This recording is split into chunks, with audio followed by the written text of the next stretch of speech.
Sejam todos muito bem-vindos, vocês que estão aqui no presencial, pessoal que está assistindo de casa aí também, no YouTube.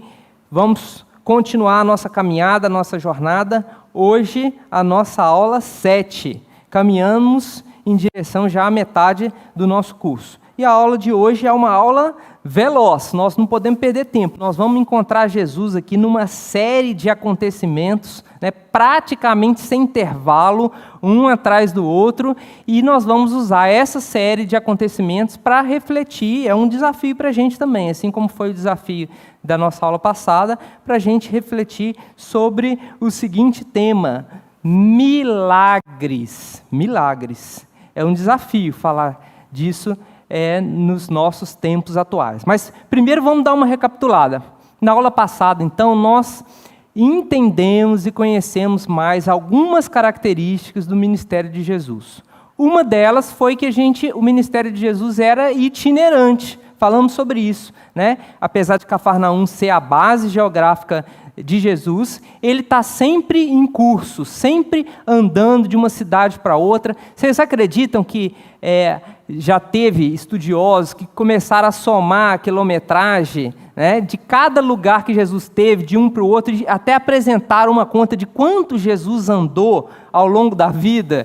Tem esse dado circulando aí, Acredito que Jesus tenha andado mais de 30 mil quilômetros a pé nessas andanças dele. Então, o ministério de Jesus é, sem dúvida nenhuma, um ministério itinerante. A gente viu ele curando o servo do centurião na aula passada, lá em Cafarnaum, quando nós refletimos através desse milagre, um pouquinho sobre o que é fé, e o que é a nossa necessidade humana de materializar a fé, para a gente entender que realmente Deus tem todo o poder, Ele não precisa de coisas para poder agir. Somos nós que precisamos de coisas para encostar e para tentar materializar a nossa fé. Depois a gente viu Jesus já a 45 quilômetros de distância de Cafarnaum, na cidade de Naim, onde Jesus enfrentou um grande desafio, a morte. E ali ele ressuscitou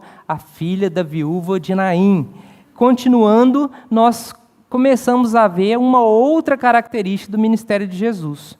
Um Jesus próximo de um grupo de pessoas que nós, em geral, temos dificuldade de nos aproximar. Não é isso? Próximo de pessoas vulneráveis, carentes, pessoas que socialmente são descartadas. Nós vimos Jesus se deixando abraçar, se deixando tocar ali por uma prostituta que beijou os seus pés. Lembram desse episódio? Na casa lá de Simão, do fariseu, na aula passada. E, ao mesmo tempo, eu não sei se começam a observar que a gente vai notando que o ministério de Jesus, apesar de ser muito aplaudido, de ser muito querido, de ser ovacionado por uma grande parte da população, ele também é um ministério que gera o quê, gente? Gera dificuldade, gera polêmicas, principalmente com a liderança religiosa, que vão se tornar um dos principais grupos de choque com Jesus. A gente já até viu numa aula passada aí uma tentativa de homicídio lá em Nazaré. Lembra? A primeira tentativa de matar Jesus foi lá em Nazaré, na própria cidade dele. Então, comecem a observar isso a partir de agora, que Jesus ele é querido, tem uma multidão de gente atrás dele, nesse momento do ministério, mas já começa a deixar ali algumas pessoas insatisfeitas, e que estão dispostas a começar a tramar alguma coisa. Muito bem. Hoje, então, nós vamos entrar na aula cujo título é Milagres. E eu falei que é um desafio a gente conversar sobre isso, porque eu acho que cada vez menos pessoas acreditam em milagres. Vocês acreditam em milagres? Acreditam que isso é possível? Milagres? Olha, assim, se você tem dificuldade em acreditar nisso, não se sinta assim, diferente não por causa disso. Não se sinta assim, nossa, todo mundo acredita, e será que... Porque eu confesso para vocês que eu estou no grupo de pessoas que, às vezes, a razão, né, a inquietação racional acaba me perturbando um pouco quando o tema é relacionado a essas questões de intervenção sobrenatural ou milagrosa, né? Mas, aos poucos aqui, nós vamos vendo que o milagre, a crer em milagres, isso, sim, depende de fé, sem dúvida nenhuma. Mas a Bíblia nos orienta que o nosso culto a Deus, o nosso relacionamento com Deus, ele também é racional. Será possível falar de uma fé baseada em razão? Então é isso que eu vou tentar trazer para vocês um pouco hoje, enquanto a gente estiver conversando sobre milagres. Mas vamos pela ordem. O que são milagres? O que é um milagre?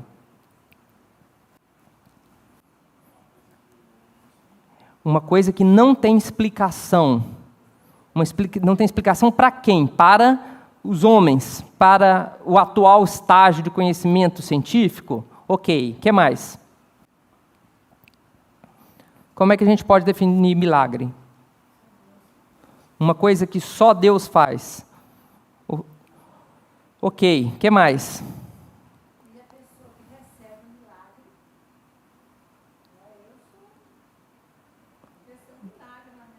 Então, o que é um milagre? Como?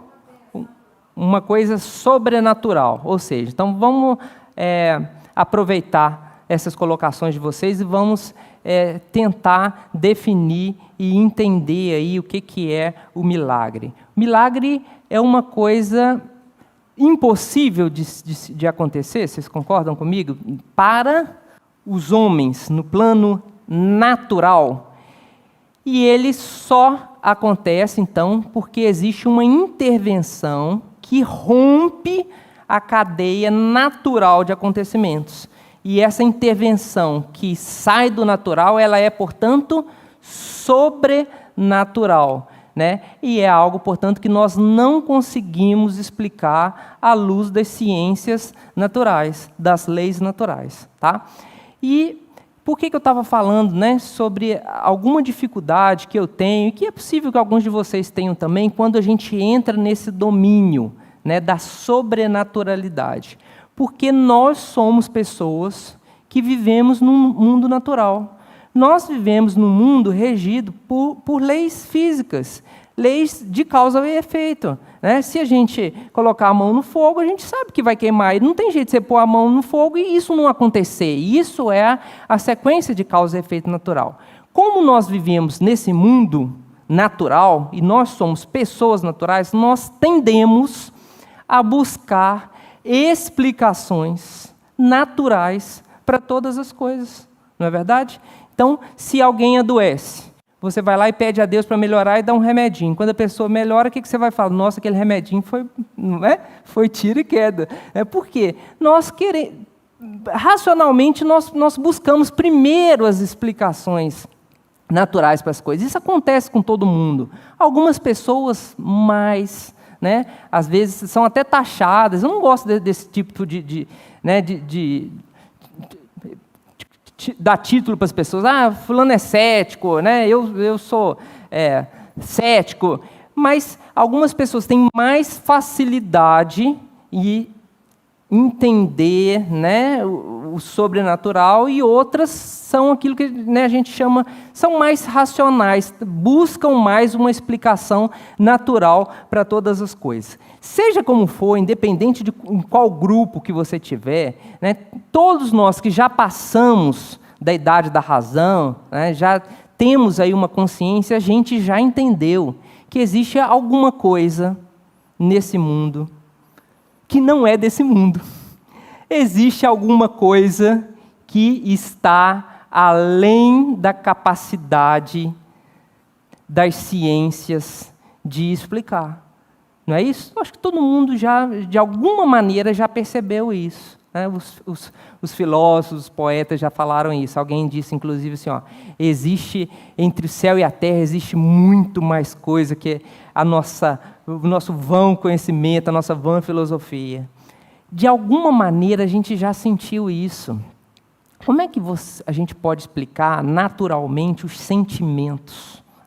Não existe uma reação física no cérebro. Você acha que algum tipo de combinação química é capaz de explicar o amor, por exemplo? Por que se a gente ama uma pessoa e não ama a outra? Por que inclusive, a outra que a gente não ama, a gente olha para ela e fala, ela é muito melhor, ela é mais parecida comigo, ela se encaixa melhor, tudo dela é de melhor, mas eu amo o outro. Como é que a gente explica isso? Existe alguma coisa, né, além da nossa capacidade de entendimento, né? C.S. Lewis, né, que foi ateu, um grande escritor e professor, ele foi ateu até metade da vida e depois ele entendeu o cristianismo de uma tal maneira e vai escrever mais de 50 livros sobre o cristianismo, e ele fala, olha, a coisa que mais prova que existe alguma coisa além, alguma coisa sobrenatural, são as leis morais, né? Porque se tudo fosse só natural, se tudo fosse só ciência, como é que você explicaria a existência de leis morais, o certo e o errado que surge dentro da gente, né? Em todos os lugares do planeta, em todos os lugares no tempo e no espaço, as leis morais existiram. Como que elas podem existir? Isso, segundo ele, prova a existência de alguma coisa sobrenatural. Em algum momento da vida nós já fomos tocados, né? Esse sentimento assim de você olhar para alguma coisa e você, uma fração de segundo, você parece que todo mundo já sentiu isso? Você é inundado por alguma coisa assim tão profunda, tão inexplicável, e de repente você vê uma beleza tão profunda, mesmo nas coisas mais singelas. Essa plenitude vem de onde? De onde viria, se não existisse alguma coisa além disso aqui da matéria, de onde viria esse anseio nosso pela divindade, pela eternidade, por conhecer o que existe além disso tudo? E esse mesmo sentimento que nós temos, todas as culturas de todas as eras, né, tiveram, todas elas buscaram, né, o divino. Salomão fala justamente isso, né, que Deus plantou a eternidade no nosso coração. Isso está dentro da gente. Então, nós já sentimos isso. A forma como todo mundo sentiu. A forma como a gente reage a isso é que vai variar. Algumas pessoas vão dizer, existe uma energia, né, uma energia cósmica, outros vão chamar de força, né? Mas o cristianismo, a Bíblia, trata isso de uma maneira diferente, né? Não pode ser simplesmente uma energia ou uma força, porque tudo isso tem um projeto racional elaborado por trás disso. O universo ele é regido por leis matemáticas extremamente precisas, né? Então, o corpo humano, olha que coisa fantástica, gente. O micro, quando você vai lá dentro de um átomo, existe um universo inteiro lá dentro, né? Onde que isso que existe além da matéria, além de nós, então precisa ser algo racional. Se nós estamos falando de algo racional, nós estamos falando de alguma coisa pessoal, nós estamos falando de um ser. E é assim que o cristianismo entende, nós chamamos esse ser pessoal e esse ser racional, nós chamamos ele de Deus. Não é isso? Se então nós admitimos isso, a existência de um Deus, nós precisaremos em algum momento também admitir que esse Deus, ele vai ter interesse em se fazer revelar, em se fazer conhecer. E é aí que entra Jesus Cristo.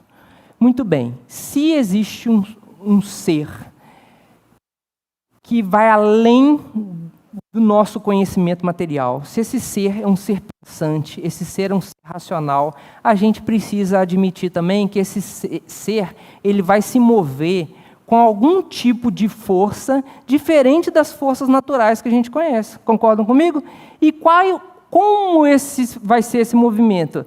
Vai ser um movimento que nós vamos ter que taxar de quê? Sobrenatural, ou seja, diferente aquelas leis que regem esse mundo, porque simplesmente esse ser não é deste mundo. Né? Vamos usar assim a linguagem dos meninos, não é dessa dimensão. Né? E a dimensão que ele está, é diferente. Né? As forças são diferentes. E quando essas forças entram no nosso espaço, nós vamos chamar isso de sobrenaturalidade. Né? Então, Jesus, ele agia com essas forças, né, que nós não temos como explicar. Para a gente aceitar isso, né, sem dúvida nenhuma, nós precisamos passar pela fé. Mas, como eu disse para vocês, a fé não é uma coisa, gente, de gente que não pensa.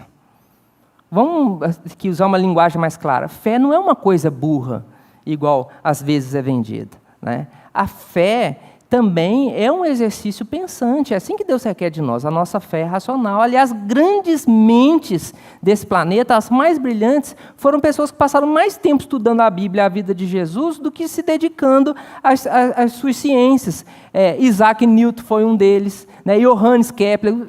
Os maiores físicos desse planeta passaram mais tempo estudando a vida de Jesus do que estudando propriamente a física. Então, a gente precisa encarar a fé também como algo que pode se lastrear, tá, em elementos da razão. E é isso que eu quero fazer com vocês nos milagres hoje. Né? Sem dúvida nenhuma, a gente vai partir da fé, mas nós vamos ver que os milagres que serão narrados aqui na nossa aula hoje, eles não são narrativas assim desvairadas, narrativas loucas, sem pé nem cabeça. Os evangelhos, quando narram os milagres de Jesus, narram de uma forma muito contextualizada, falam o local onde que aconteceu, às vezes citam o nome das pessoas, o contexto, né? Então, a primeira coisa que a gente precisa pensar é que, ao contrário, por exemplo, da mitologia grega. Pega a mitologia grega.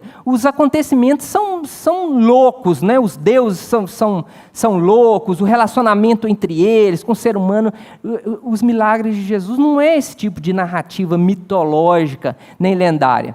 Além de ter um conjunto de contextualização, os milagres, quando são analisados a partir de critérios históricos, os milagres narrados nos evangelhos, eles também se encaixam, né, nos conceitos para serem considerados verídicos. Né?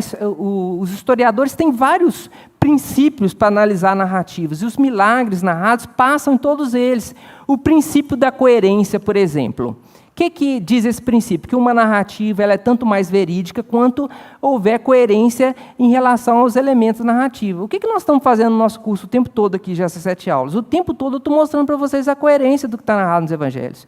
Eu falo uma cidade, eu vou lá e mostro para vocês. Eu falo que é um monte, eu vou lá e mostro que o monte existe. Né? Eu falo o nome de um povo e a gente vai lá e identifica que esse povo existe ou existiu, a forma como viveu. Eu falei para vocês de uma narrativa aqui de uma mulher que abraçou Jesus pelos pés. Eu falei, mas como que isso pode acontecer? Aí nós fomos lá nos costumes, vimos que aquele costume corresponde exatamente à narrativa, ou seja, a narrativa dos evangelhos atende ao princípio da coerência, tanto interna quanto externa. Existe um outro princípio aí que os historiadores chamam de princípio do constrangimento. Se alguém está inventando uma história, não haverá nessa história inventada coisas que possam constranger, né, aquele que é considerado o herói, né, o grande personagem, o protagonista da história. Na narrativa de Jesus, vários dos milagres, né, eles podem trazer muito constrangimento ao cristianismo. Jesus, por exemplo, fazendo curas no sábado, dia que era proibido para os judeus qualquer coisa. Né? Jesus tocando em mortos ou pessoas impuras. Todas essas coisas causariam um grande constrangimento e só seriam narradas, tá, segundo os historiadores, os pesquisadores, se fossem realmente verdade. Um outro princípio muito interessante para a gente pensar é o princípio da múltipla atestação. Quanto mais pessoas estiverem falando sobre o mesmo acontecimento, tanto mais chance nós temos de estar diante de um acontecimento verdadeiro. Pareceu difícil de entender? Embolado? Não, é simples. Quem acredita aqui que o avião daquela cantora famosa caiu aqui em Caratinga? Quem acredita nisso? Deixa eu ver. Quem acredita? Tem gente que não acredita? Todo mundo acredita que esse avião caiu, não é? Mas alguém viu esse avião caído lá? Alguém aqui viu?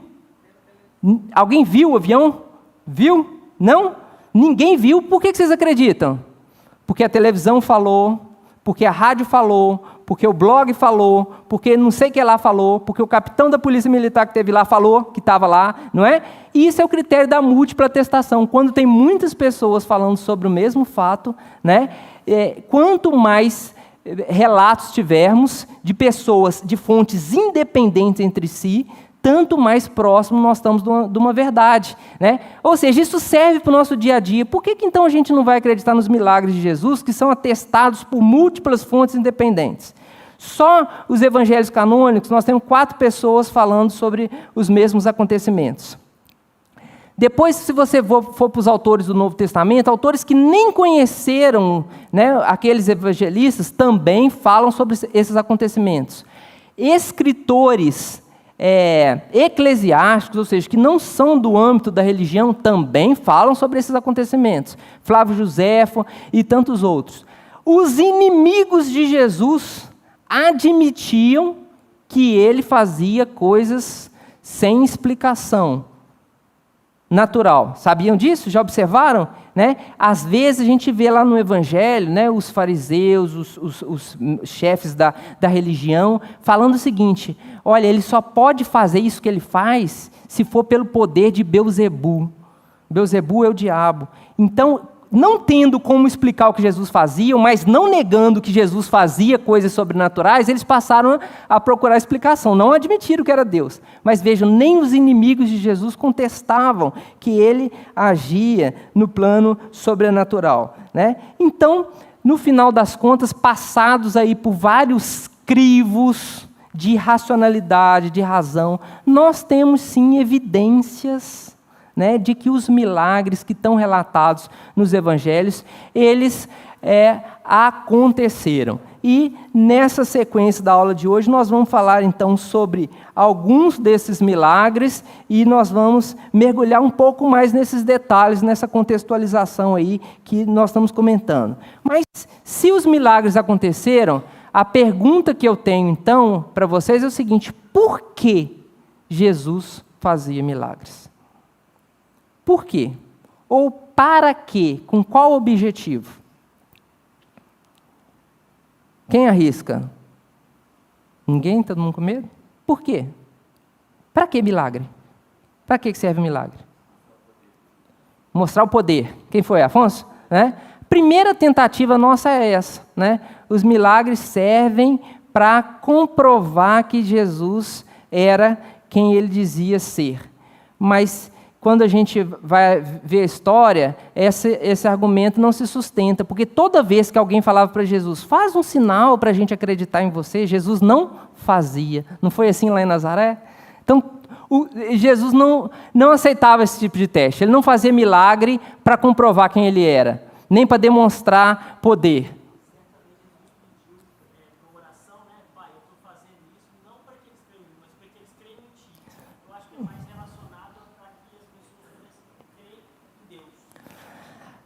Ok, aí é uma tentativa muito nossa também, de usar os milagres para suscitar fé.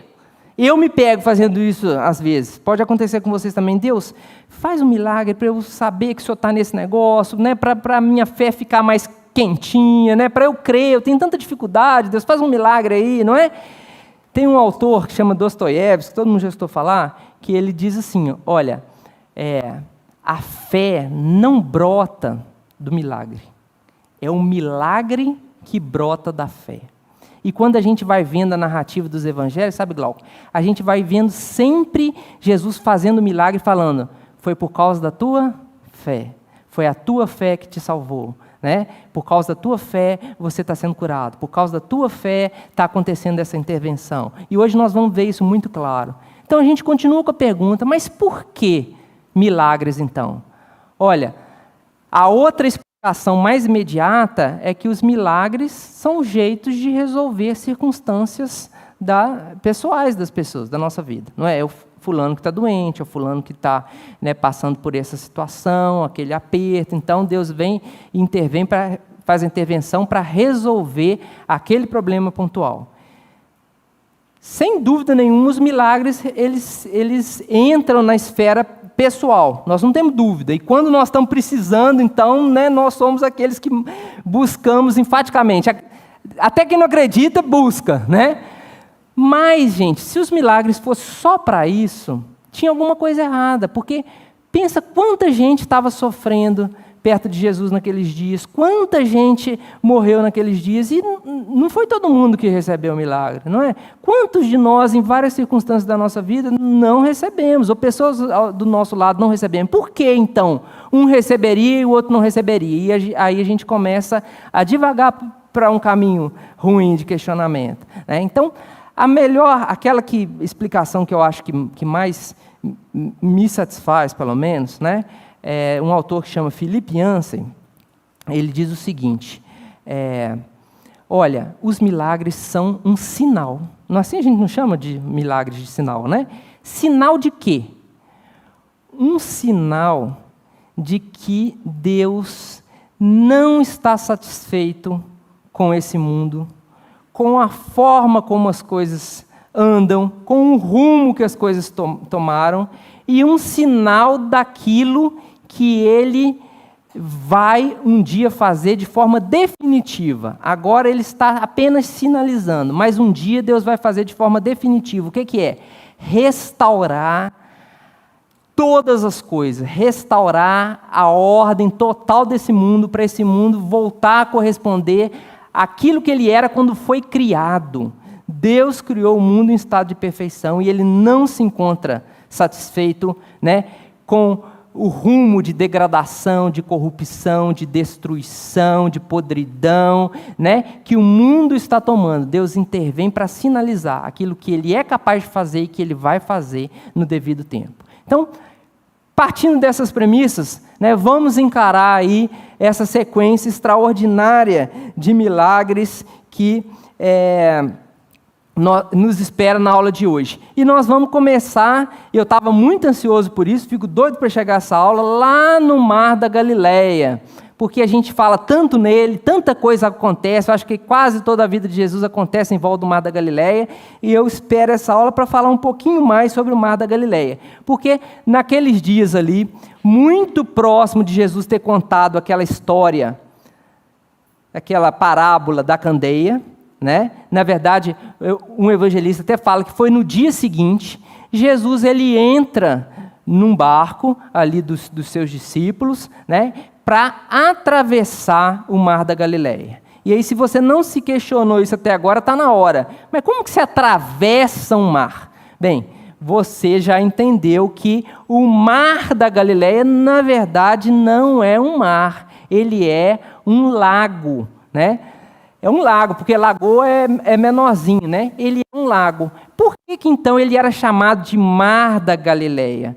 Porque, gente, ele é tão importante para a Galileia, a vida econômica toda estava ligada a esse lago, né? Ali funcionava uma indústria de pesca. Para funcionar a indústria de pesca, precisa de uma indústria de barco, precisa de uma indústria de rede, precisa de uma indústria de preparo desses peixes. Vocês sabem que tinha tudo isso na época de Jesus, em volta aí desse lago, né? Inclusive, tinha uma cidade que a principal atividade econômica dessa cidade, chamada Magdala, era salgar peixes. Então, a vida em volta do lago da Galileia, que também é chamado de Lago de Genezaré, ou Lago de Tiberíades, todos esses são nomes para o mesmo local, para o Mar da Galileia, era uma vida econômica muito ativa. Era tão importante o lago que ele passou a ser o quê? O Mar da Galileia. Se tiver alguém assistindo aí que não é de Minas Gerais, talvez você não vai entender esse comentário que eu vou fazer, né? Mas aqui em Minas, um lago desse viraria o Mar dos Mineiros, né? Sendo, para quem não tem praia, né? Isso aí era o que eles tinham e era excelente, né? Não é um lago enorme considerando os lagos brasileiros, né? Mas para a realidade lá, as dimensões são bastante robustas. O lago de Genezaré, o Mar da Galileia, ele tem 21 quilômetros de comprimento por 12 quilômetros de largura. E é um lugar muito bonito, é um lugar muito lindo. Vamos lá dar uma olhadinha para a gente conhecer ele melhor. Olha ele aí. Nas nossas aulas a gente já tem visto ele de passagem, né? Mas hoje a gente vai ver ele com mais detalhes. Tem o formato de um pé, lembra, não lembra? A entrada do Rio Jordão, né? O lago é formado pelas águas do Jordão, e ao sul, aqui, o Rio Jordão continua o seu curso. Eu já tenho falado para vocês que o curso do Rio Jordão é uma grota muito profunda, né? É um lugar onde que as margens, a terra parece que está dobrado. E vendo aqui, hoje, ó, é muito interessante você ver isso, tá vendo? Aqui é o traçado do Rio Jordão, ó, e em volta parece realmente que a terra está dobrada.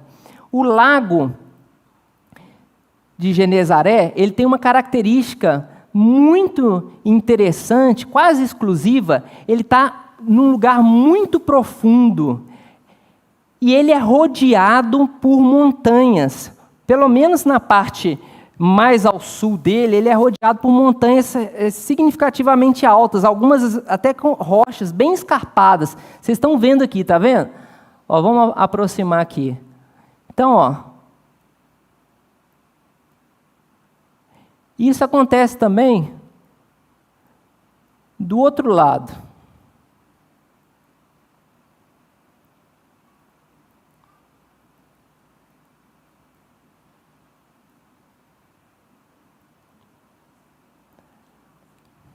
Tiberíades aqui, por exemplo, que é hoje a principal cidade da região,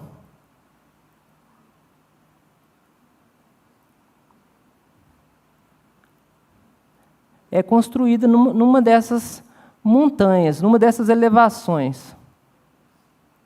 Ó, se a gente vai andando aqui, ó, deu para ter noção? O que acontece, então, com a geografia do lago? É como se fosse um funil.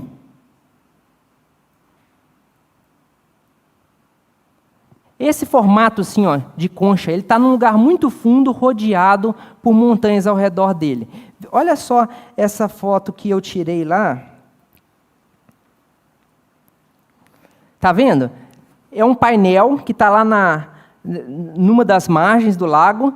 Você está vendo o formato do lago aí, os vãos em cima e embaixo são a entrada e saída do Rio Jordão, e tem um contador digital, está aí, menos 211. Significa que nesse dia o nível do lago era menos 211 graus em relação ao nível do mar. Ou seja, ele está num lugar muito fundo do planeta, uma grota, né? E as montanhas ao redor dele, agora na foto, para você ter uma ideia, elas têm esse aspecto, quando o sol vai se pondo, dá um aspecto meio rosado, né? Uma paisagem muito bonita, um lugar que realmente vale a pena. Eu gosto muito dessa foto, até coloquei ela no livro, eu tirei ela porque eu fiquei imaginando que isso aí poderia estar acontecendo exatamente no dia de hoje, aqui da nossa aula, né? Quando Jesus estava lá. É um homem. Ele não estava, ele estava numa prancha, uma pranchona de madeira com um toco, né? Um remo de madeira, e ele estava atravessando ali calmamente o mar da Galileia, o lago chamado da Galileia. E isso então faz a gente logo pensar sobre esse acontecimento que nós vamos falar agora, e parece que as coisas não se encaixam. Um lago tão calmo como esse, né? Uma paisagem tão tranquila, mas os evangelhos nos relatam que nesse dia que Jesus entrou no barco com os seus discípulos, estava acontecendo uma grande tempestade. Estava entrando água no barco de todos os lados, os ventos estavam varrendo o barco, o desespero tinha tomado conta dos discípulos, e logo você pensa, como isso pode acontecer num lago como esse, Então, por isso que eu já te dei toda a explicação sobre o lago, né? Ele está num lugar muito profundo, ele tem as laterais, montanhas altas que formando uma espécie de funil. Quando o ar frio que sai do Monte Hermon, que está coberto de neve o ano todo, quando esse ar frio ele desce por esse canal do Rio Jordão e ele encontra as águas do lago, né, mais quentes, muito mais profundas do que o nível do mar, e cercado por essas montanhas, isso forma um canal de alta pressão, né, e o resultado desse choque é o quê? Tempestades. Então, é possível que isso aconteça, a gente fazendo a contextualização aqui, né, como nós acabamos de falar no início da aula. Esse milagre de Jesus é um milagre, uma narrativa louca, perdida, né, uma tempestade num lago? Não, é plenamente factível, acontecia e ainda continua acontecendo até os dias de hoje. Nesse dia, gente, parece que a situação fugiu do controle. Os discípulos, a maioria dos discípulos de Jesus, eram pescadores, acostumados ali com o Mar da Galileia, né? Provavelmente já tinham passado por outras tempestades, mas nesse dia eles usaram todos os recursos e nada dava certo. Sabe, Camilo, foram lá no manual do que tem lá no barco, né? Manual para os discípulos em caso de tempestade no nível da Galileia. Passo 1, né? Olharam tudo que estava escrito lá e nada resolvia, né? O desespero tomou conta deles. Mas, ao mesmo tempo, naquele barco, tinha uma pessoa totalmente relaxada, dormindo. Vocês acreditam nisso?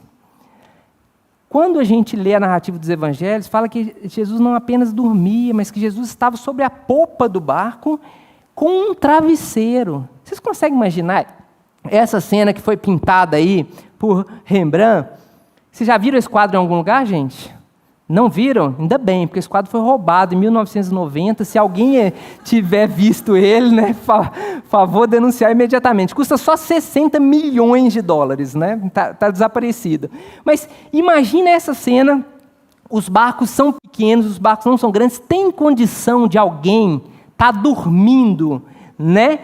Abraçadinho num travesseiro, tranquilo. Eu vejo Jesus aqui, gente, absolutamente relaxado, à vontade, nada do que acontece, como se ele dissesse, olha, nada do que, né, nenhuma tempestade foge do meu controle, isso não me incomoda, não me atinge, mas atinge demais os discípulos, que estão desesperados, e eles agarram Jesus, né, e eles balançam Jesus. Eu acho que foi difícil de acordar Jesus meio dorminhoco ali, e eles falam, mestre, você não se incomoda que nós vamos morrer, isso não mexe com você, não, né, você vai continuar aí descansando. E Jesus, então, ele repreende a fúria dos ventos. Olha a palavra repreende. É como se ele estivesse chamando a atenção. Não é assim que a gente faz com nossos filhos? Repreende. Jesus repreende os ventos e as ondas. Sabe o que ele fala para elas? Fala, acalmem-se. E imediatamente se fez bonança naquele lugar. Se fez calmaria.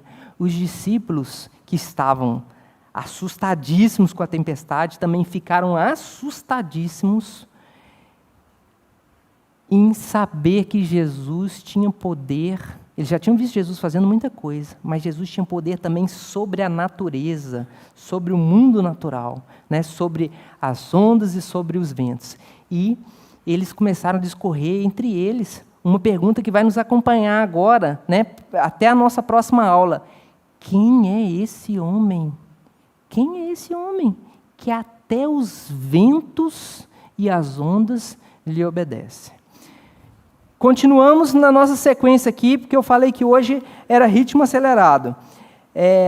Eles terminam de atravessar em bonança, com tranquilidade, o Mar da Galileia, e eles chegam do outro lado. Essa região aqui, ó, é chamada de Decápolis. É um nome grego. Polis é cidade, né? E o prefixo indica que havia ali uma liga de 10 cidades gregas. Quando Jesus desembarca ali na margem, né, com os seus discípulos, logo vem de encontro a ele um homem num estado deprimente. Ele parece transtornado. Para começar, ele está pelado, totalmente. Ele está todo ferido. As fontes nos dizem que ele se cortava com pedras de dia e de noite, que não tinha nada que podia segurar esse homem, que às vezes as pessoas tentavam prendê-lo com grilhões, com cadeias, mas nenhuma cadeia segurava ele, ele rebentava tudo isso. Ele não tinha casa, ele dormia pelos cemitérios, pelos sepulcros. Esse homem vem procurar ou vem de encontro com Jesus, logo que ele desembarcou. Vocês acham que teve algum pintor clássico do renascentismo italiano que quis pintar essa cena? Você acha que eu consegui alguma? Não, essa ninguém quis pintar, né? A Santa Ceia, todo mundo bonitinho, aí tem deles, mas esse ninguém quis pintar. Eu tive que recorrer a uma gravura, né? Mas serve para a gente imaginar o terrível estado de destruição que um ser humano pode chegar. Tá? E eu coloquei uma palavrinha ali do lado, que é o que está escrito no Evangelho. Né? Fala que este homem estava endemoniado. Eu não escrevi errado. Né? Às vezes eu mesmo pensava que a palavra era endemoniado, mas não, é endemoninhado, de ninho. De ninho. Significa que os espíritos malignos haviam feito um ninho na vida dessa pessoa. É horrível da gente pensar, né? Vamos tentar entender esse quadro aqui. Esse homem não está doente, como às vezes algumas pessoas podem imaginar. Quando Jesus vê uma pessoa doente, ele vai lá e faz o quê? Ele cura a pessoa. E ele fala, a tua fé te curou. Né? Esse homem não estava simplesmente sofrendo das faculdades mentais. Ou seja, ele não estava em surto psiquiátrico. Tem diferença. Existe o surto psiquiátrico? Existe. Né? Existe o que a Bíblia chama de possessão ou endemoniado. Bem, para Jesus existe, porque ele sabe diferenciar as coisas. Quando o caso é de doença, Jesus trata como doença. Quando o caso é espiritual, Jesus trata como um problema espiritual. E tanto esse homem não estava simplesmente surtado, que tem algumas coisas nessa narrativa que não são compatíveis com uma pessoa surtada. Esse homem, ele era capaz, ele tem uma força descomunal. Ele é capaz de rebentar qualquer tipo de cadeia ou grilhão. Ninguém consegue prender esse homem. Ele passa dias e noites acordados. Então, isso não é simplesmente um surto. Estão entendendo? Quando esse homem, né, não ele em si, mas ele completamente dominado pelos seres espirituais que habitam o corpo dele, vê Jesus, ele grita, Filho do Altíssimo, que tenho eu contigo, que temos nós contigo. Não é o homem que está falando. Jesus então faz uma pergunta para ele. Olha a pergunta de Jesus. Qual é o seu nome? Jesus não bate papo com o espírito maligno. Uma pergunta. Qual o seu nome? E a resposta foi Legião. Alguém adiantou aqui. Legião. Já falamos um pouco sobre os soldados romanos, né? E eu falei para vocês que uma legião era uma fração do exército. Essa fração ela é composta de centenas ou milhares de soldados. Até 6.000 soldados podia ter uma legião. Quando aquela voz responde que o nome é legião, isso não é um nome pessoal. Não é verdade? O que se está dizendo? Aqui dentro existe muitos espíritos malignos. E agora Jesus não fala para ele, olha, você está curado, né? A tua fé te salvou, nada disso. Jesus fala, retira-te. Jesus, aqui a palavra é a mesma que Jesus usou lá para o vento e para a onda. Jesus repreendeu. Né? Numa palavra, numa linguagem mais nossa aqui, Jesus expulsou aqueles espíritos malignos de dentro daquela vida. Né? E passava por ali uma manada de porcos. E talvez você vai pensar, opa, tem outra incoerência aí. Olha o princípio da coerência que a gente falou ainda agora. Judeu não come porco. Por que tem uma manada de porcos aqui? Mas eu já expliquei para vocês onde nós estamos, né? Do outro lado aqui, num território de cidades gregas. Eles não têm problema nenhum com comer porco. Então, pode ter sim uma manada de porcos passando por aí, né? E Jesus autorizou que esses espíritos, eles tomassem aqueles porcos. Imediatamente a manada de porcos, ela caminha para o desfiladeiro, né? E todos os porcos morrem ali, caem no desfiladeiro. Os evangelhos descrevem que aquela manada tinha cerca de 2.000 porcos.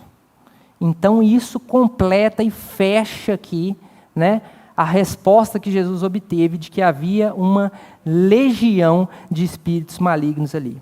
É claro que isso é uma intervenção sobrenatural, gente. A nossa aula é sobre intervenção sobrenatural. Isso é uma intervenção sobrenatural de Jesus? Tem jeito de explicar isso pelas leis naturais? Não tem, né? É lógico que essa intervenção suscita muitos questionamentos, né? Muitas dúvidas. Primeiro, e o prejuízo que Jesus deixou acontecer aí para os porqueiros, né? Jesus não se preocupou com esse prejuízo? Segunda questão, uma questão ambiental, os ambientalistas, né? E eu me incluo entre eles. E os porquinhos, gente, 2.000 porcos, Jesus não se preocupou com perder 2.000 animais. Alguém tem alguma explicação para isso? Alguém consegue explicar isso, essas questões? Nem eu, vamos caminhar aqui para frente. Eu não tenho explicação sobre isso. Eu acho que ninguém tem. Mas eu iria nesse caminho, entre uma vida humana e 2.000 porcos, Jesus não tem dúvida. Jesus vai salvar o perdido, Ele vai salvar aquele homem. Uma vida, gente, nas narrativas de Jesus, a gente vai ver mais para frente, né? Vale uma festa no céu. Jesus fala que o céu inteiro para festejar um pecador arrependido, uma pessoa que tem seus olhos abertos. Entre uma vida e o mundo inteiro, Jesus acha que vale mais aquela vida. Mesmo se essa vida seja de um homem nesse estado que vocês estão vendo aí, porque às vezes a gente dá valor diferente para algumas vidas, não é? É ou não é? A gente passa na praça e olha para aquela pessoa e lá dentro da gente soa um negócio que parece que aquela vida vale menos. Você não faz o mesmo. Quem que morreu? Não, foi um cara na praça, era um endemoniado, um doidinho, um mendigo. Infelizmente, não para Jesus. Olha o percurso que Jesus fez nesse dia. Ele saiu de Cafarnaum, ele enfrentou uma tempestade inteira e ele já sabia tudo o que ia acontecer, né? Quase que foram náufragos ele, todos os seus discípulos. Ele chegou nesse lugar e ele fez tudo isso por causa de uma única pessoa, que talvez para você, né, ou para mim, não valesse tanto esforço, não valesse o sacrifício. E foi só por causa desse homem mesmo, porque quando Jesus expulsa ali os espíritos malignos, esse homem imediatamente, ele se recompõe, ele se assenta, ele se acalma, agora ele fala coisa com coisa, ele se veste imediatamente.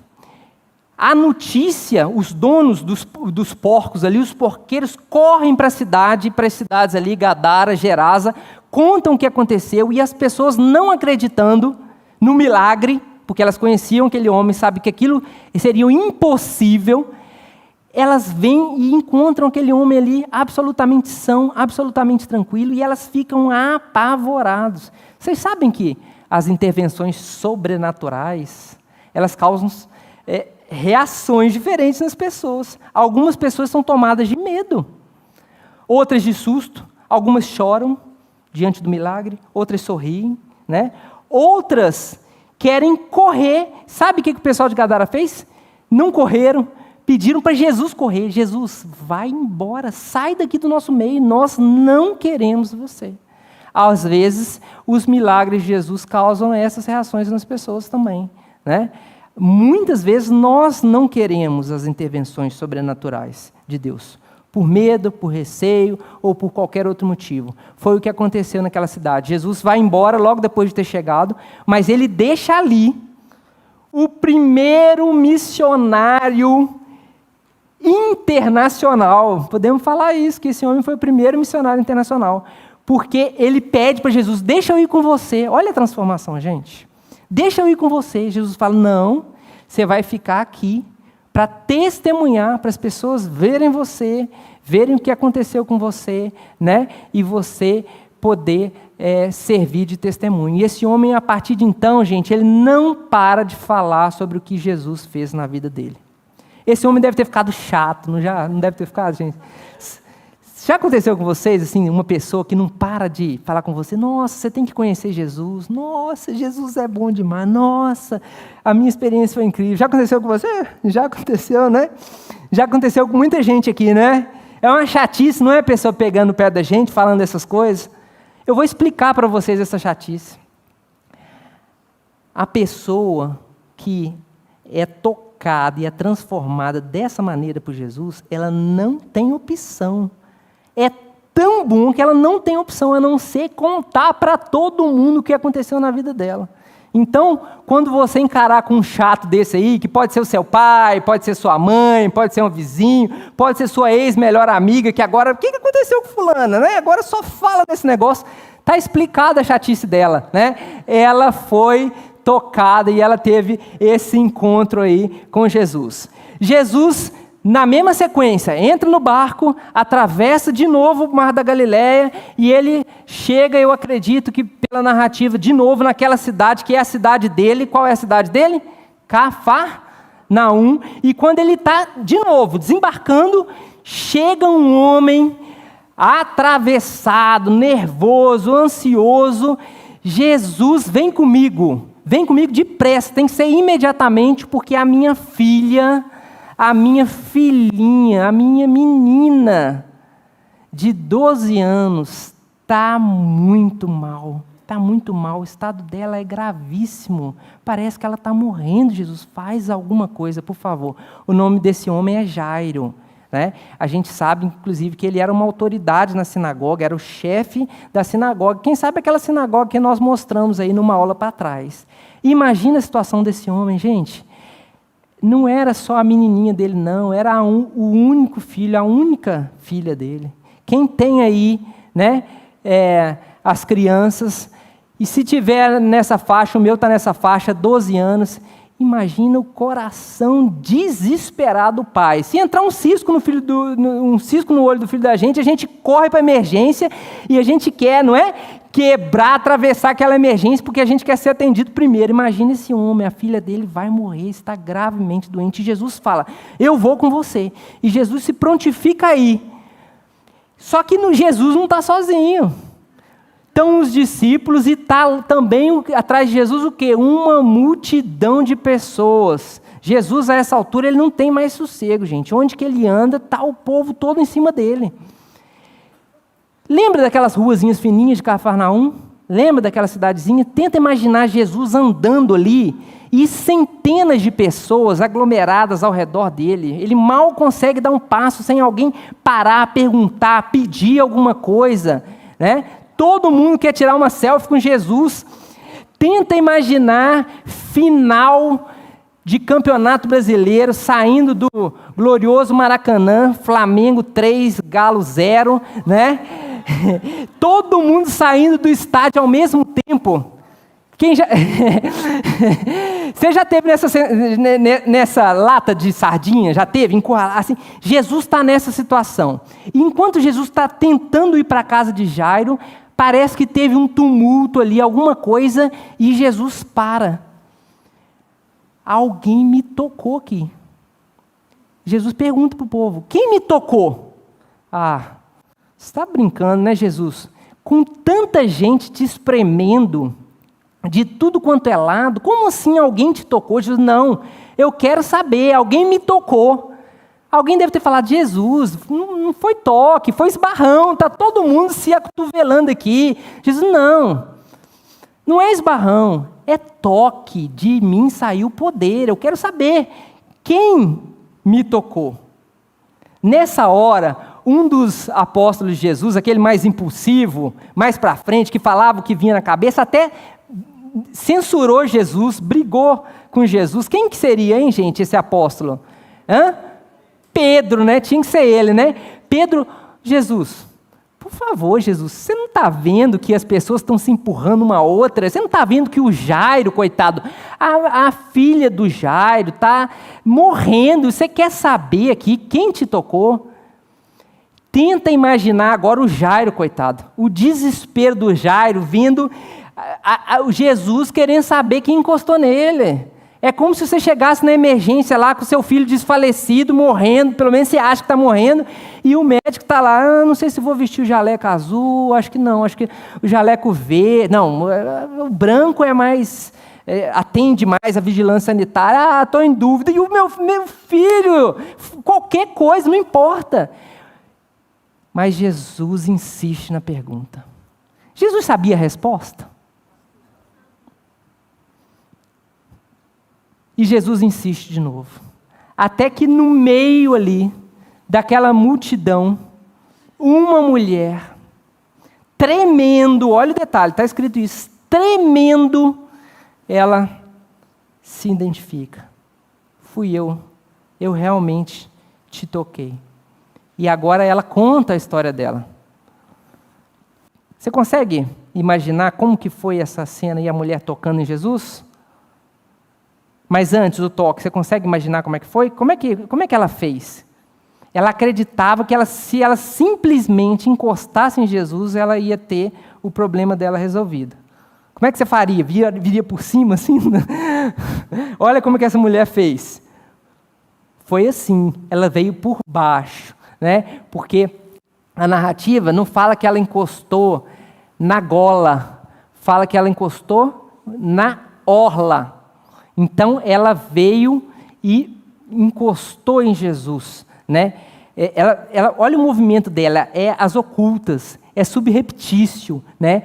Ela tem medo, ela sabe que pelas regras sociais ela nunca deveria fazer isso, mas ela vai na fé e ela encosta. E agora ela conta a história dela. Tem 12 anos que essa mulher sofre com uma hemorragia contínua. Essa mulher não para de sangrar. As mulheres aí talvez possam ajudar melhor a gente a entender essa situação. É uma situação terrível. Agora, vai na época, né? Como é que essa mulher fazia para tentar conter, estancar essa hemorragia contínua? Provavelmente ela usava ataduras, pedaços de pano, e aquilo dali ficava molhado, depois seco. E vocês sabem o cheiro de sangue, né? Agora, uma pessoa que está assim há 12 anos, gente. Há 12 anos. Agora vamos pensar na questão social também, porque eu falei para vocês, acho que na aula passada, que uma mulher, né, que tem contato com sangue, inclusive durante o período menstrual, é considerada impura. Ela não pode encostar em ninguém. Então tem 12 anos que essa mulher não recebe um carinho do marido dela. Tem 12 anos que ela não abraça os filhos. Ela está excluída, nem na igreja ela não pode ir. O doutor Lucas, o evangelista, né, que Lucas, o evangelista, era médico, né, e ele fala que essa mulher já tinha procurado, olha mais um detalhe interessante, um médico falando sobre o paciente, que essa mulher já tinha procurado todos os recursos médicos e gasto tudo o que tinha, e ela não melhorava. Marcos ainda acrescenta uma coisa que o médico, Lucas, não teve coragem de falar, né, o evangelista Marcos fala assim, que o estado dela só piorava a cada médico que ela ia. Como é que era a medicina daquela época? Já existiam faculdades de medicina? Até tinha, lá no Egito, em Alexandria, né, uma faculdade de medicina lá, mas os médicos aqui da Palestina, na época de Jesus, não eram formados lá no Egito, né? A medicina aqui era uma medicina de tentativa e erro. Utilizavam muitos recursos que, né, hoje poderiam ser considerados até risíveis, né?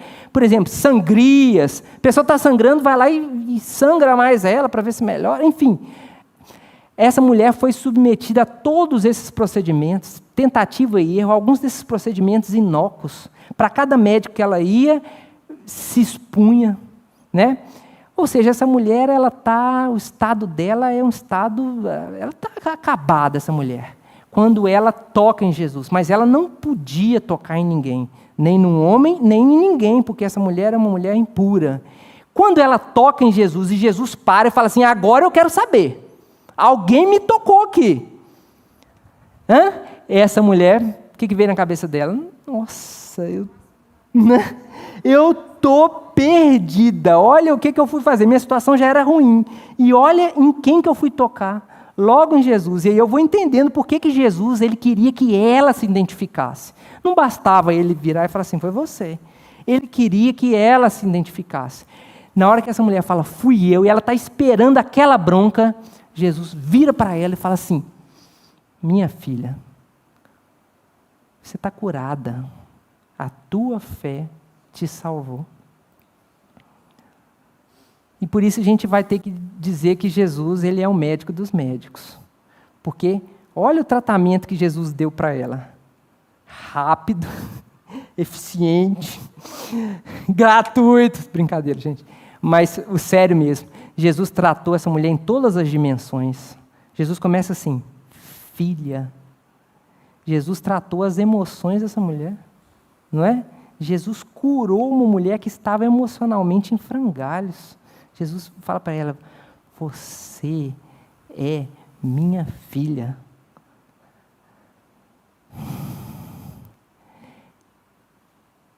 Você está curada. Fisicamente, emocionalmente ela já estava restaurada, agora fisicamente ela está restaurada, mas Jesus não para por aí. Jesus fala, a tua fé te salvou. Espiritualmente você está restaurada, você está recuperada. Né? Jesus curou essa mulher em toda a sua dimensão, em todos os aspectos. Mas Jairo está do lado de Jesus e pensava, que eu tenho a ver com essa mulher? Se ela já sangrou 12 anos, que sangre mais 2 horas, não é, gente? O caso dela é uma emergência? Provavelmente não, né? O de Jairo é uma emergência, porque ele pensa, se a minha filha morrer, o que vai ser, né? E ele está ali, Jesus, tá bom, você já curou essa mulher, faz alguma coisa. E nessa hora, exatamente nessa hora, chega alguém da casa de Jairo. E aí eu imagino, né, a situação, aquela pessoa olha para Jairo, aquela troca de olhares terrível, fúnebre, né? E Jairo já pressente, a pessoa fala para Jairo, não incomodes o mestre. Não incomode mais o mestre. Jairo entendeu. Acabou. A menina tinha falecido. De repente, aquele balde de água, né, não tem mais saída. Mas Jesus está ali. E imediatamente, quando vem o balde de água, Jesus já injeta o ânimo e a fé. Jesus já vira para Jairo e fala, não temas, crê somente. Olha aí, né? Que fantástico. Às vezes, quando, né, nós passamos por essa situação também, vem aquele balde de água fria, você fala, acabou, não tem jeito, né? Mas Jesus está ali do lado, né, sussurrando, não temas, crê somente. Se essa aula tivesse um outro título, poderia ser, não temas. E Jairo e Jesus e a comitiva vão para a casa dele. E chegando lá, Jesus já encontra um circo armado. Muitas pessoas chorando, aquele estado terrível, e não era um choro normal. Nessa época, tinha um costume no Oriente, que existe em alguns lugares ainda hoje, o costume das carpideiras. Já escutaram falar sobre isso? Já, é um costume muito antigo. Olha só, uma ilustração do Egito antigo, né? Aquela outra escultura foi encontrada na Espanha. As carpideiras eram as mulheres que eram pagas para chorar. Eram as choradeiras profissionais, né? Imagina a situação, quando chegou ali, tem gente fazendo uns códigos aí, será que existe isso até hoje? Não, não é possível, né? Será que existe? Não? Eu vi agora que eu digo há uns anos atrás, quando a Europa teve aquela crise econômica forte, né? Que estavam cobrando 60 euros para fazer número em velório, tinha gente cobrando. Vocês acreditam nisso? Então, se a pessoa morre, não é lá daquelas pessoas que têm muitos amigos, né? Mas tem bastante cash, a família distribui ali para dar aquele volume, entendeu? Não ficar aquele velório assim, parecendo que ninguém gostava, né? Mas as carpideiras, gente, elas eram pagas, eram atrizes mesmo, né? E, maioria das vezes, a encenação, gente, passava dos limites. Né? Elas não apenas choravam, as melhores, vamos dizer assim, as mais profissionais, chegavam ao ponto de rasgar a roupa e até arrancar cabelo, tudo depende né, de quanto pagava, até arrancar cabelo da cabeça, né, mostrando ali um desespero. É isso que Jesus encontra. Tá? Esse costume, até na Idade Média, ainda existia. Né, em alguns lugares, mais para o Oriente, mas até no Ocidente também. Foi o Vaticano que, a partir do século XVI, começou a dar em cima aí dessa profissão, começou a proibir, até que ele foi desaparecendo. Né? Então, Jesus encontra esse quadro. Além das carpideiras, usava-se também naquela época os instrumentistas. Você consegue imaginar ali flautistas e outras pessoas tocando músicas fúnebres, né? Aquela cara de velório. Jesus entra naquela situação, aquele pessoal chorando, e Jesus se incomoda terrivelmente com aquilo, e ele já vai logo falando, pode parar de chorar, pode parar, a menina não morreu, ela dorme. O choro era tão falso que as pessoas que estavam chorando começaram a rir na hora. Está escrito isso lá, que imediatamente passaram a rir do que Jesus estava falando. Ô, gente, Jesus sabia que a menina tinha morrido ou ele estava acreditando que ela dormia? Ele sabia que ela tinha morrido. Jesus está começando aqui a introduzir um novo conceito, que inclusive vai ser repetido por ele e depois vai ser repetido pelo apóstolo Paulo. O conceito de que a morte não é o fim. A morte é um estado, né, de sono que aguarda o despertamento. Ok? Entenderam? Jesus está introduzindo esse conceito aqui. A menina não morreu, ou seja, ela pode ser despertada. A morte não é o fim de todas as coisas. Ele chama apenas o grupinho dele, só Pedro, Tiago e João, o grupinho mais próximo, os pais da menina, e agora ele entra no quarto onde essa menina está. E, diferente de tudo que ele fez as outras vezes, agora ele vai e ele encosta nesse cadáver. Lembrando que o cadáver é fonte de impureza. Né? E Jesus, há pouco, ele deixou ser tocado por uma moça, e agora ele toca nesse cadáver. E quando ele encosta, ele fala, Talita, Talita cumi. Vocês conhecem alguma Talita?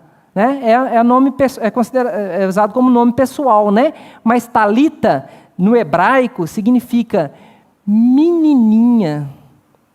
Olha de novo o carinho de Jesus.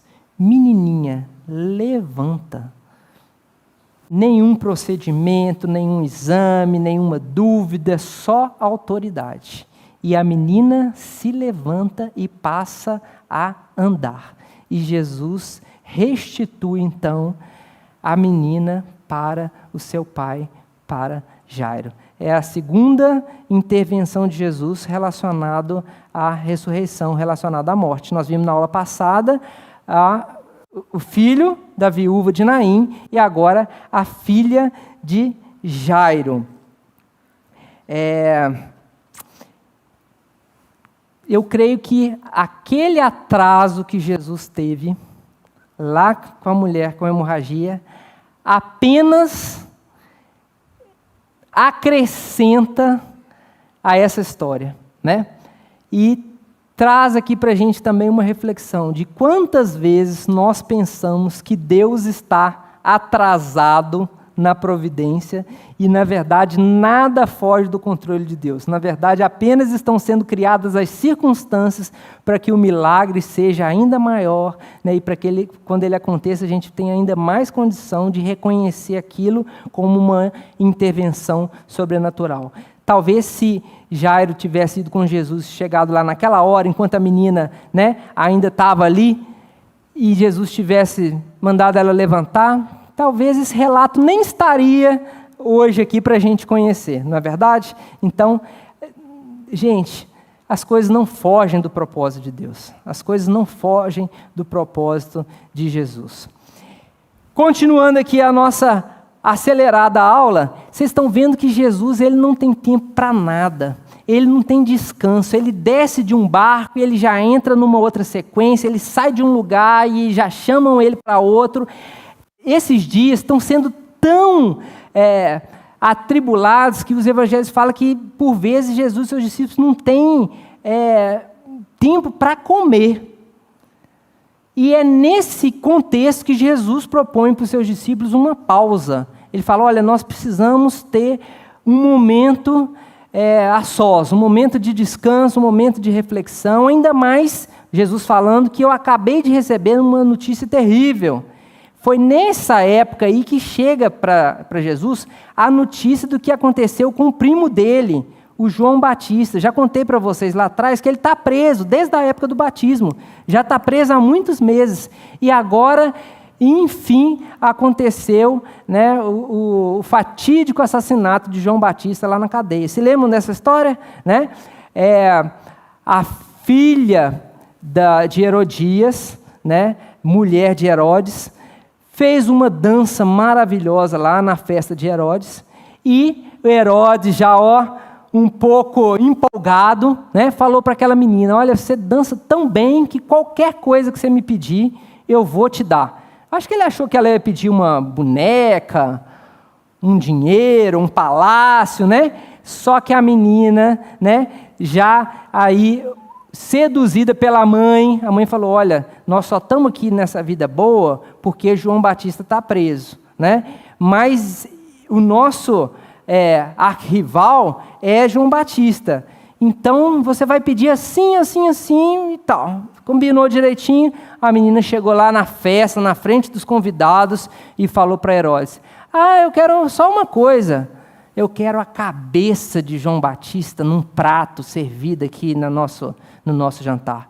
E agora Herodes, mesmo que a contragosto, né, porque não era essa a intenção dele, ele sabia que João Batista era uma pessoa querida pelo povo, né, ele mantinha ele preso ali, mas não tinha feito nada com ele. Agora Herodes, para não ficar mal na frente dos convidados, né, ele acaba cumprindo a promessa que ele fez e entregando, então, a cabeça de João Batista num prato. Olha a pintura aí de Caravaggio, que é um pintor barroco, né, do italiano.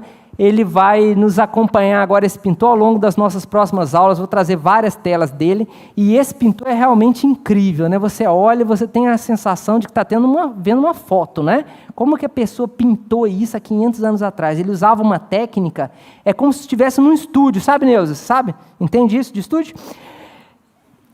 É como se tudo tivesse escuro e ele Caravaggio joga a luz no detalhe, naquilo que ele quer mostrar. Você vê o rosto do carrasco, né? Olha a feição, parece realmente um carrasco.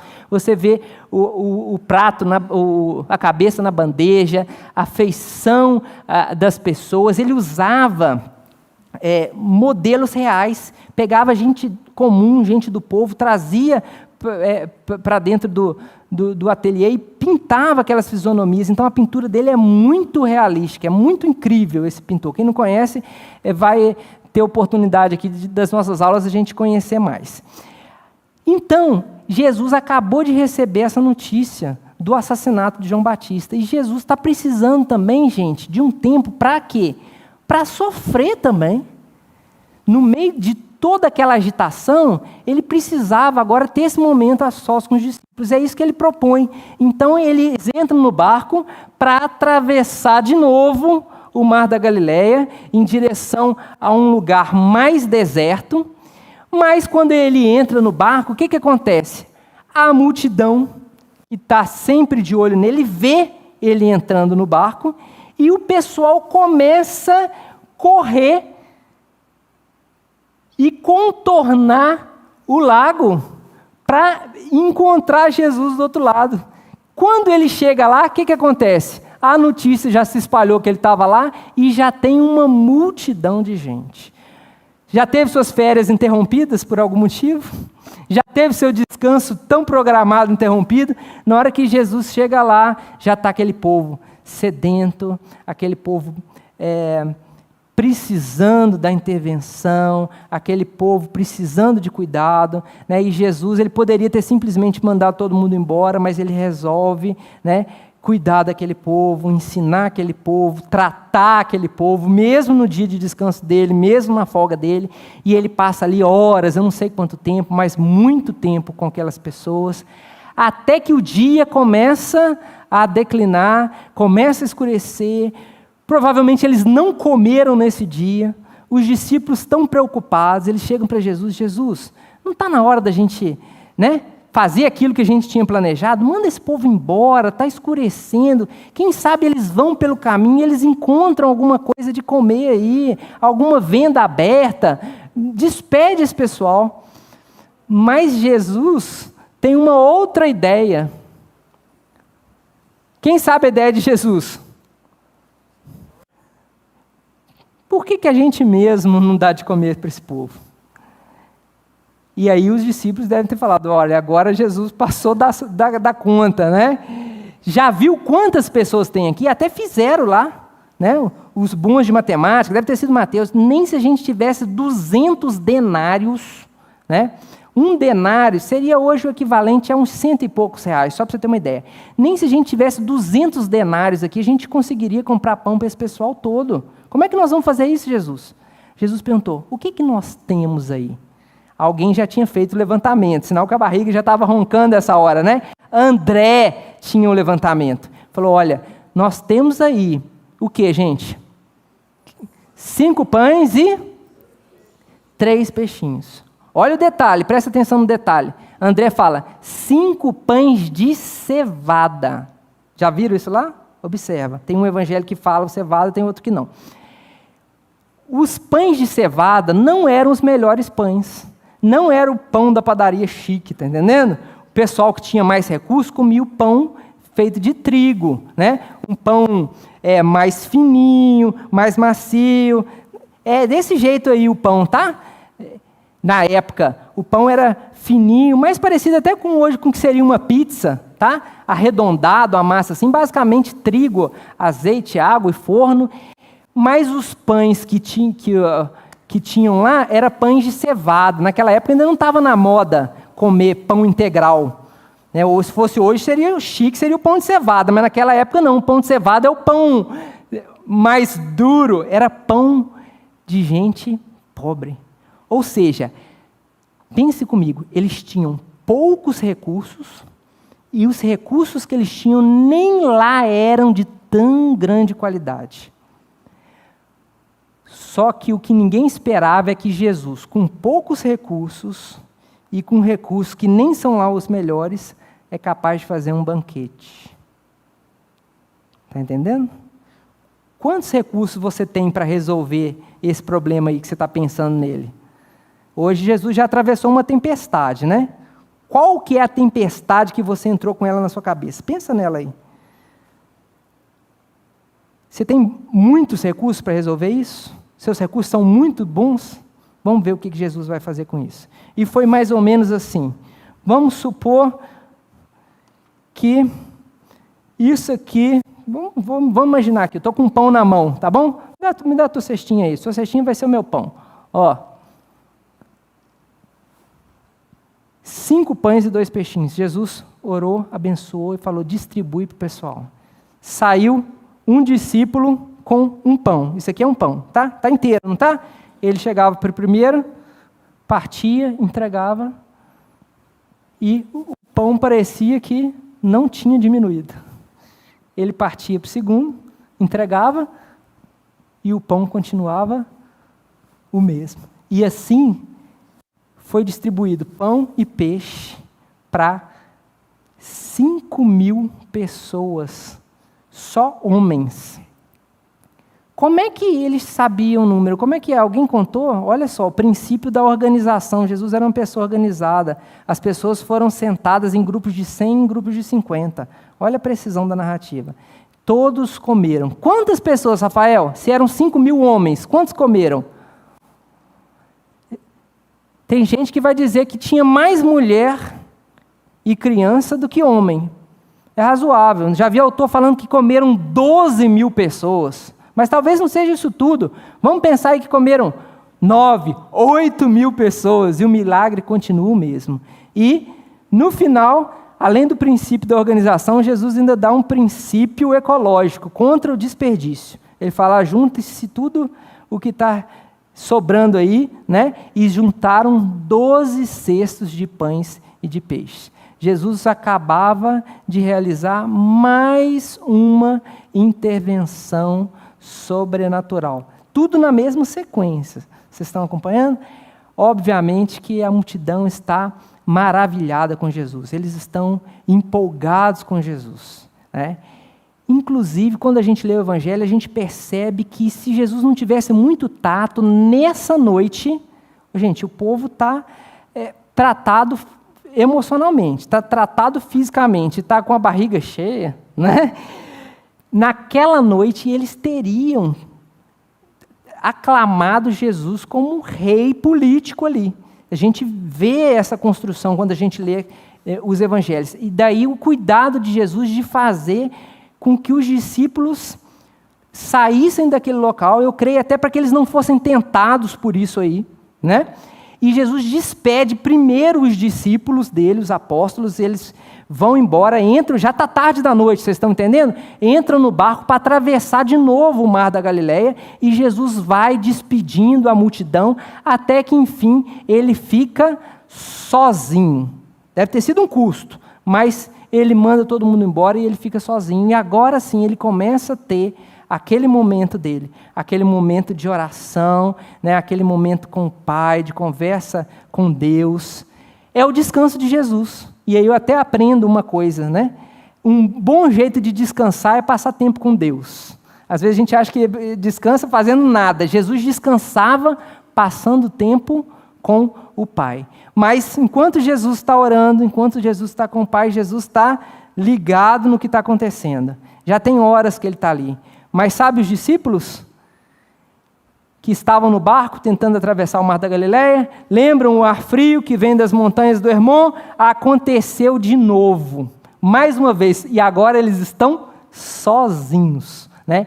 Talvez a tempestade não seja tão intensa quanto da vez passada, porque eles estão conseguindo remar.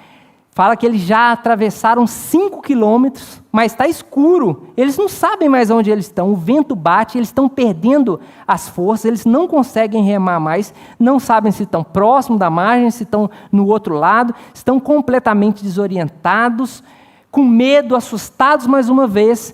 E é então que Jesus decide, mais uma vez, ir de encontro aos seus. E como é que ele vai? Ele não tem barco.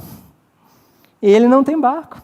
Os discípulos foram embora com o barco. Como Jesus vai? Pensem. Se coloquem no lugar dos discípulos. Fala nos evangelhos que é a 4ª vigília da noite. A 4ª vigília da noite é por volta de 3 horas da manhã. Entre 3 e 6 da manhã.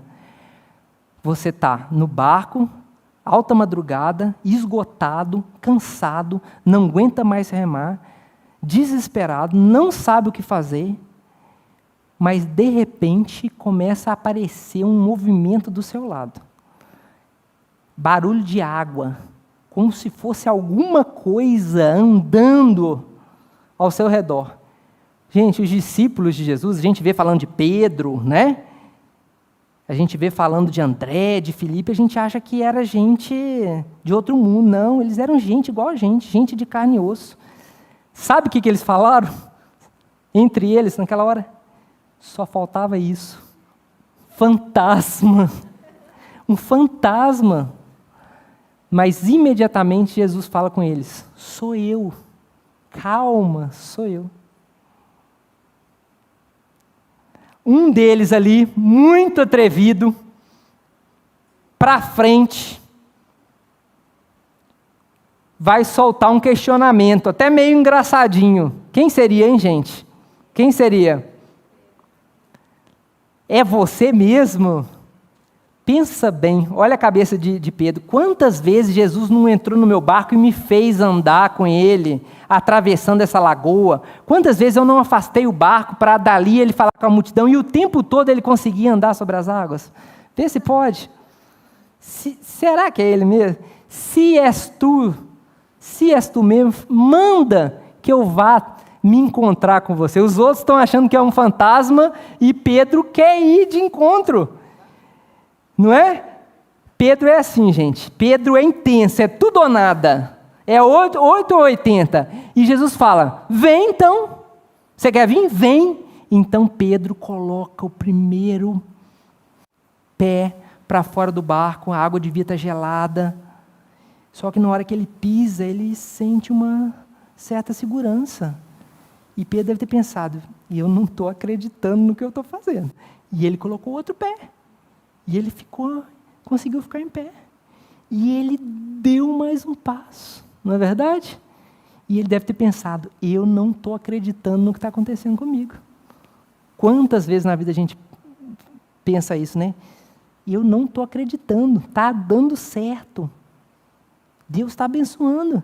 E Pedro olha para Jesus e ele dá mais um passo. Está dando certo. Mas por uma fração de segundo, Pedro sente o vento batendo nele. Ele deve ter dado uma olhada para o pé e sentiu aquela água gelada. E naquele instante ele desviou os olhos de Jesus. E na hora que ele desvia os olhos de Jesus, ele afunda de uma vez.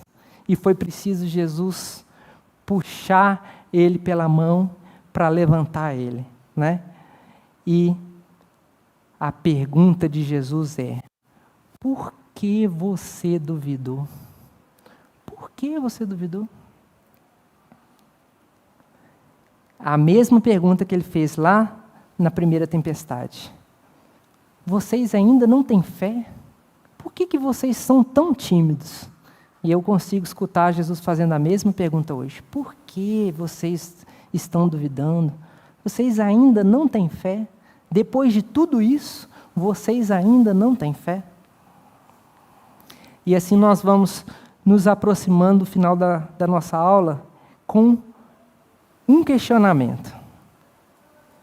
Intervenções sobrenaturais de Jesus.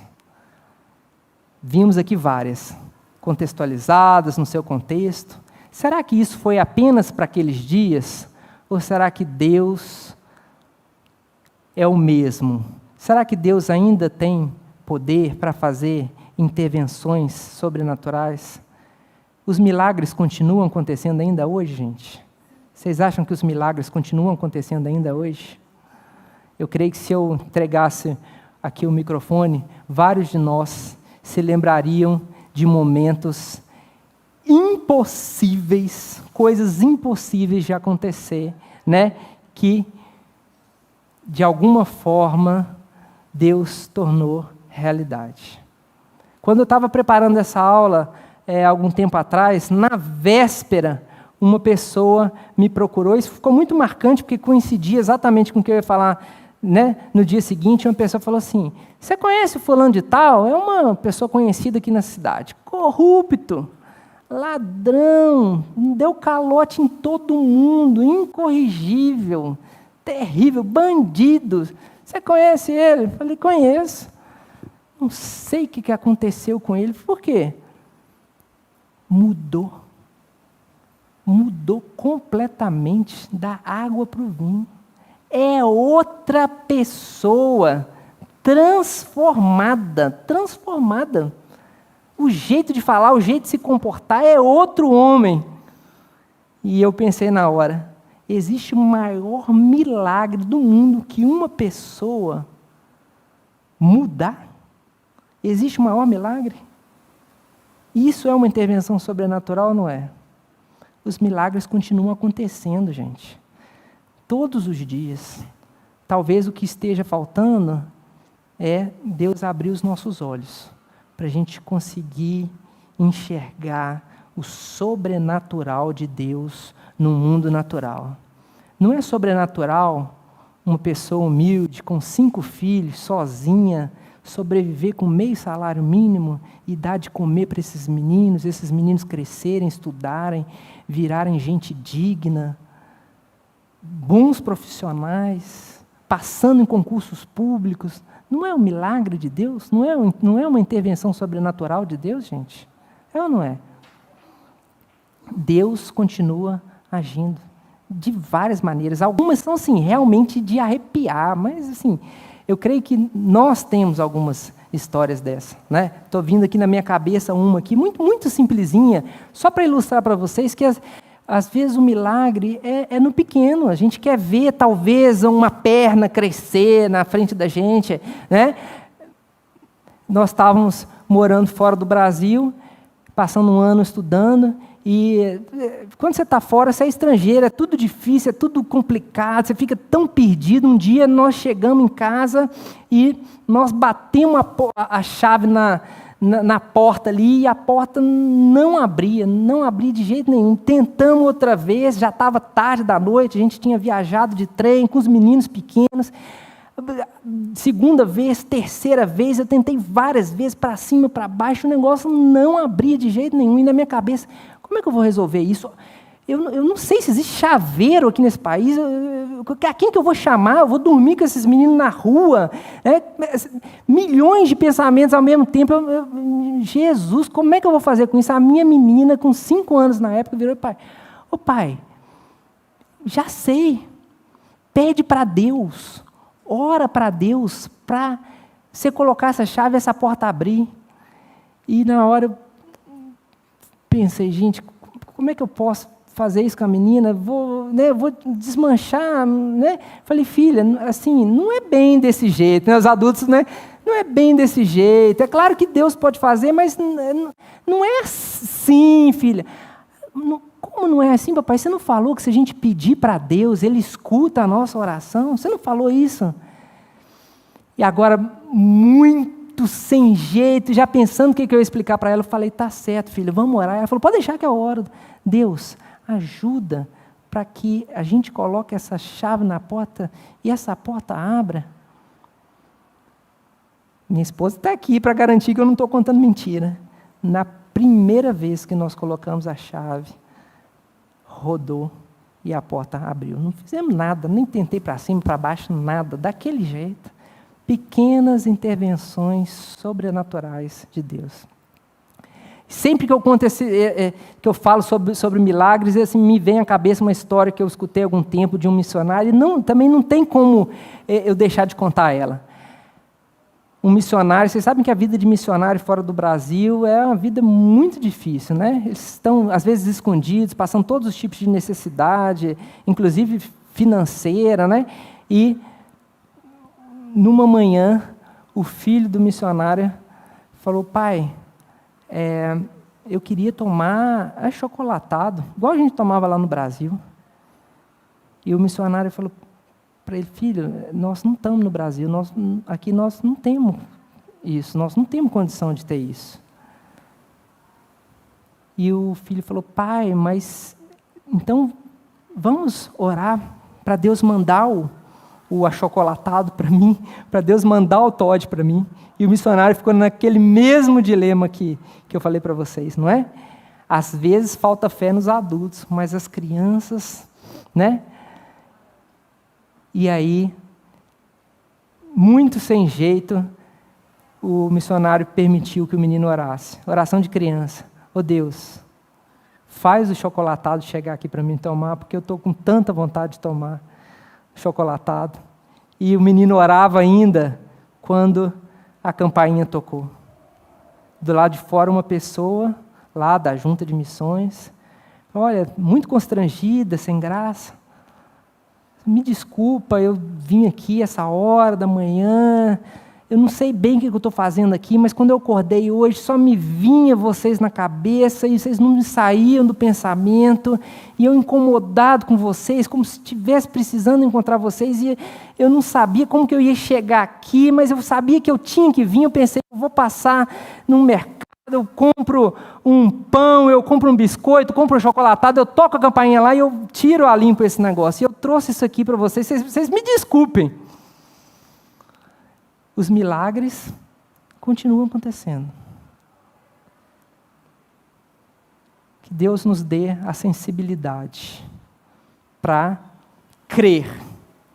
Ainda que a nossa mente seja racional, ainda que a gente esteja realmente, como seres humanos que somos, isso não é pecado, mas com as nossas dificuldades, com as nossas limitações, que Deus possa abrir os nossos olhos para ver o que Ele continua fazendo. Vamos fechar os nossos olhos para que Deus possa abrir? Vamos fechar? Deus, hoje encaramos esse desafio de procurar entender ações sobrenaturais. Pai, isso é difícil para muitos de nós, Pai, mas ao término aqui, pela fé, nós compreendemos que existe algo que vai muito além da nossa razão. E nós cremos que esse algo, Pai, é o Senhor agindo nesse mundo, Pai. Que o Senhor não se encontra satisfeito com as coisas do jeito que elas estão, e que o Senhor está sinalizando aquilo que o Senhor pretende fazer, e que um dia o Senhor irá fazer, Deus, ao corrigir de forma completa, de forma perfeita, todas as coisas, e nós aqui aguardamos esse dia. Enquanto ele não chega, Pai, nós pedimos que o Senhor possa abrir os nossos olhos, para que possamos ver aquilo que o Senhor tem feito. No nome de Jesus. Amém.